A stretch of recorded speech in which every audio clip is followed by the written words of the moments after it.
প্রিয় খামারি ভাইরা, আসসালামু আলাইকুম।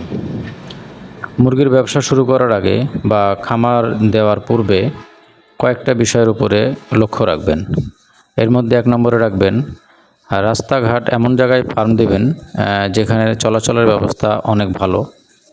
কারণ খাবার নিয়ে যাওয়া নিয়ে আসা এবং মুরগি বিক্রির সময় এই শুধু রাস্তাঘাটের জন্য অনেক সমস্যায় পরবর্তীতে পড়তে হয়। তাই রাস্তাঘাটগুলো একটু খেয়াল রাখবেন যেন যাতায়াতের ব্যবস্থাটা অনেক ভালো থাকে। ২ নম্বর হচ্ছে এর আশেপাশের পরিবেশগুলো আপনার খোলামেলা থাকতে হবে। বিশেষ করে গাছপালা থাকলেও সমস্যা নেই, তবে ঘরবাড়ি যেন না থাকে।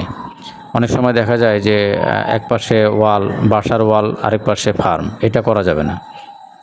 তাই চারপাশে আপনার খোলামেলা থাকতে হবে। উপরে যদি গাছপালা থাকে তাহলে খুব সুন্দর। আর খেয়াল রাখবেন যে মুরগির ফার্মগুলো অবশ্যই পূর্ব পশ্চিমে লম্বা লম্বা হতে হবে।